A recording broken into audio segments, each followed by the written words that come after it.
অরুণাচল প্রদেশের তুষারবৃত পাহাড়ের কোলে সেদিন সকালটা শুরু হয়েছিল অন্য 10টা দিনের মতোই। কিন্তু কে জানত যে সূর্য অস্ত যাবার আগেই পুরো দক্ষিণ এশিয়ার ভূরাজনীতি কাঁপিয়ে দেবে এমন একটি ঘটনার সূত্রপাত হতে চলেছে।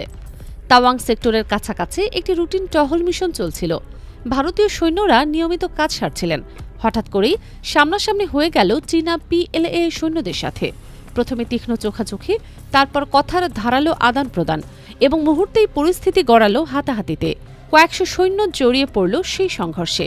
হিমালয়ের সেই দুর্গম উচ্চতায় মুষ্টিযুদ্ধ, ধাক্কাধাক্কি, চিৎকার চেঁচামেচি। আর ঠিক এই বিশৃঙ্খলার মধ্যেই ভারতীয় সৈন্যরা একটা সুযোগ পেয়ে গেলেন। দুজন চীনা সৈন্যকে তারা বাকিদের থেকে আলাদা করে ফেলতে সক্ষম হলেন। মুহূর্তের মধ্যেই সিদ্ধান্ত নেওয়া হলো, এই দুই সৈন্যকে আটক করে নিয়ে যাওয়া হবে ভারতীয় ক্যাম্পে। যখন এই খবর পৌঁছালো নর্দার্ন কমান্ডের হেডকোয়ার্টারে, সেখানে যেন একটা উৎসবের আমেজ ছড়িয়ে পড়ল। অফিসারদের মুখে বিজয়ীর হাসি। গালোয়ান উপত্যকার সেই কালো রাতের পর এটাই যেন প্রথম বড় প্রতিশোধ। 2020 সালের জুন মাসের সেই ভয়ঙ্কর স্মৃতি এখনও তাজা ছিল সবার মনে। গালোয়ানে কাঁটাতার লাগানো রড আর লোহার ব্যাট দিয়ে পিটিয়ে চীনা সৈন্যরা হচ্ছিল 20 জন ভারতীয় সৈন্যকে। সেই অপমানের ক্ষত এখনও শুকায়নি। তাই দুজন চীনা সৈন্যকে আটক করার এই খবর যেন মরুভূমিতে জলের মতো মনে হলো। দ্রুত এই তথ্য পৌঁছে গেল দিল্লির সাউথ ব্লকে, আর সেখান থেকে ছড়িয়ে পড়ল মিডিয়ার কাছে। ভারতীয় নিউজ চ্যানেলগুলো যেন পেয়ে গেল সোনার হরিণ। ব্রেকিং নিউজ, অরুণাচলে ভারতীয় সেনার অভূতপূর্ব সাফল্য। চীনা সৈন্যদের আটক করে প্রমাণ দিল ভারতীয় শৌর্য। গালোয়ালের বদলা নিল দেশের বীর সন্তানেরা। টিভির পর্দায় একের পর এক উত্তেজক শিরোনাম। স্টুডিওতে অতিথি বিশেষজ্ঞরা বিশ্লেষণ করছেন কিভাবে এটি ভারতের নতুন আগ্রাসী নীতির প্রতিফলন। সোশ্যাল মিডিয়ায় উগ্র জাতীয়তাবাদীরা উল্লাসে ফেটে পড়েছে। ট্যাগ দেয়া হচ্ছে মোদী সরকারকে, প্রশংসা করা হচ্ছে সেনাবাহিনীর। কিন্তু এই উৎসব যে কত ক্ষণস্থায়ী হতে চলেছে তা কেউ বুঝতে পারেনি। বেইজিংয়ের সেন্ট্রাল মিলিটারি কমিশনার অফিসে যখন এই খবর এসে পৌঁছালো, সেখানকার পরিবেশ ছিল সম্পূর্ণ ভিন্ন। প্রেসিডেন্ট শি জিনপিং এই ঘটনাকে দেখলেন সম্পূর্ণ অন্য চোখে। এটা শুধু একটা সীমান্ত সংঘর্ষ নয়, এটা চীনের সার্বভৌমত্বের উপর সরাসরি আঘাত। পিপলস লিবারেশন আর্মির সম্মানের উপর কালিমা লেপন। শি জিনপিংয়ের কাছে বার্তা পৌঁছে গেল স্পষ্ট ভাষায়, ভারত চীনের শক্তিকে চ্যালেঞ্জ করার দুঃসাহস দেখাচ্ছে, আর এর জবাব দিতে হবে এমনভাবে যাতে আর কখনো এমন সাহস না করে। মিনিটের মধ্যে নির্দেশ চলে গেল ওয়েস্টার্ন থিয়েটার কমান্ডে। সর্বোচ্চ পর্যায়ের রেড অ্যালার্ট। তিব্বতের বিভিন্ন বিমান ঘাঁটি থেকে একের পর এক উড়াল দিতে শুরু করল চীনের সবচেয়ে আধুনিক যুদ্ধ বিমান J-20 স্টেলথ ফাইটার, যা রাডারে ধরা পড়ে না, J-16 স্ট্রাইক ফাইটার, যার ধ্বংস ক্ষমতা ভয়ঙ্কর। এক স্কোয়াড্রনের পর আরেক স্কোয়াড্রন। আকাশে যেন মৃত্যুর ছায়া নেমে এলো। তবে সবচেয়ে ভয়ঙ্কর প্রস্তুতি চলছিল মাটিতে। জিনজিয়াং এবং তিব্বতে মোতায়েন চীনের দূরপাল্লার রকেট, আর্টিলারি সিস্টেমগুলোকে ফায়ারিং পজিশনে নিয়ে আসা হলো। আর এরপর এলো সবচেয়ে শঙ্কার খবর, DF-21 এবং DF-17 হাইপারসনিক মিসাইল ইউনিটগুলোকে লঞ্চপ্যাডে প্রস্তুত করা হলো। এই মিসাইলগুলো এতটাই দ্রুতগামী যে কোনো মিসাইল ডিফেন্স সিস্টেম এগুলোকে আটকাতে পারে না। এগুলোর টার্গেট হতে পারে ভারতের যে কোনো শহর। আর আকাশপথে স্যাটেলাইট ইমেজে যা ধরা পড়ছিল তা ছিল আরও ভয়ঙ্কর। তিব্বতের দুর্গম পাহাড়ি রাস্তাগুলো দিয়ে একটা বিশাল কনভয় এগিয়ে আসছে। হাজার হাজার সৈন্য, ট্যাঙ্ক, সাঁজোয়া যান, মোবাইল আর্টিলারি। লক্ষ্য একটাই, অরুণাচল সীমান্ত। চীন যে খেলছে না তা পরিষ্কার হয়ে গেল। দিল্লির গোয়েন্দা সংস্থাগুলো যখন এই স্যাটেলাইট ইমেজ এবং গোয়েন্দা রিপোর্ট পাঠালো প্রধানমন্ত্রীর অফিসে, সেখানে নেমে এলো এক অবর্ণনীয় নীরবতা। যে জেনারেলরা কয়েক ঘন্টা আগে বুক ফুলিয়ে বীরত্বের গল্প শুনিয়েছিলেন, তাদের চেহারা পাংশু হয়ে গেল। চোখের সামনে ভেসে উঠল গালোয়ানের সেই দুঃস্বপ্ন। কিন্তু এবারের পরিস্থিতি গালোয়ানের চেয়েও বহু গুণ ভয়াবহ। গালোয়ানে শুধু স্থলযুদ্ধ হয়েছিল, লাঠি, রড আর মুষ্টিযুদ্ধ।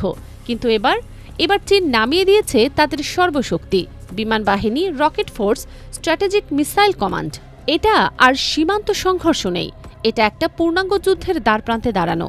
আর সবচেয়ে ভয়ঙ্কর বিষয় হলো, ভারতের হাতে সময় খুবই কম। চীনের মিসাইল ইউনিটগুলো প্রস্তুত হয়ে গেছে, যুদ্ধ বিমানগুলো আকাশে টহল দিচ্ছে, সেনাবাহিনী এগিয়ে আসছে। এখন যদি দ্রুত কোনো পদক্ষেপ না নেওয়া হয়, তাহলে চীনা হয়তো আঘাত করে বসবে। আর সেই আঘাত শুধু সীমান্তে সীমাবদ্ধ থাকবে না। দিল্লির যুদ্ধকক্ষে জরুরি বৈঠক। প্রতিরক্ষামন্ত্রী, সেনাপ্রধান, বিমান ও নৌবাহিনী প্রধান, গোয়েন্দা প্রধান সবাই উপস্থিত। সামনে দুটো পথ, হয় যুদ্ধ নয়তো পশ্চাৎপসরণ। প্রথম বিকল্পে যুদ্ধ মানে আত্মহত্যা। ভারত জানে চীনের সামরিক শক্তি অনেক বেশি, অস্ত্রভাণ্ডারও বড়, প্রযুক্তি উন্নত, সৈন্য সংখ্যা বিশাল। তাছাড়া চীনের অর্থনীতিও ভারতের চেয়ে প্রায় 5 গুণ বড়। এই দীর্ঘস্থায়ী যুদ্ধ টিকিয়ে রাখার সামর্থ্য ভারতের নেই। দ্বিতীয় বিকল্পে পশ্চাৎপসরণ মানে অপমান, মানে স্বীকার করে নেওয়া যে আমরা দুর্বল, মানে কয়েক ঘন্টা আগে যে বীরত্বের ঝাঁকঝোল পিটিয়েছি সেটা মিথ্যা ছিল, মানে দেশবাসীর কাছে, বিশ্বের কাছে মাথা নিচু করা। কিন্তু বাস্তবতা হলো জীবন বাঁচাতে হলে কখনো কখনো অপমান মেনে নিতে হয়। অবশেষে সিদ্ধান্ত নেওয়া হলো জরুরি ভিত্তিতে একটি ফ্ল্যাগ মিটিংয়ের আয়োজন করতে হবে, আর কোনো শর্ত ছাড়াই ফিরিয়ে দিতে হবে 2 চীনা সৈন্যকে। এই নির্দেশ পৌঁছালো নর্দার্ন কমান্ডে। সেখানে যে অফিসাররা সকালে উৎসবমুখর ছিলেন তারা এখন স্তব্ধ। তারা বুঝতে পারছেন এটা পরাজয়, কিন্তু আদেশ তো আদেশই। দ্রুত ফ্ল্যাগ মিটিংয়ের আয়োজন করা হলো, চীনা কমান্ডোদের সাথে যোগাযোগ, আর তারপর একটা সাজানো নাটকীয়তায় সম্পূর্ণ সুস্থ অবস্থায় 2 চীনা সৈন্যকে ফিরিয়ে দেয়া হলো তাদের দেশের হাতে। কোনো ক্ষমা চাওয়া হলো না চীনের পক্ষ থেকে, কোনো দুঃখ প্রকাশ নয়, বরং তাদের মনোভাব ছিল এমন যে তারা তাদের হারিয়ে যাওয়া জিনিস ফেরত নিচ্ছে, একদম অধিকার ভিত্তিক। আর ভারত মুখ রক্ষার জন্য একটা গল্প তৈরি করল, প্রেস রিলিজ করা হলো, লেখা হলো সীমান্তে শান্তি ও স্থিতিশীলতা বজায় রাখার লক্ষ্যে এবং সংঘর্ষ এড়াতে সদিচ্ছার প্রতীক হিসেবে আটক চীনা সৈন্যদের ফিরিয়ে দেয়া হয়েছে। এই এক লাইনের মধ্যে লুকিয়ে আছে ভারতের সম্পূর্ণ পরাজয়ের স্বীকারোক্তি।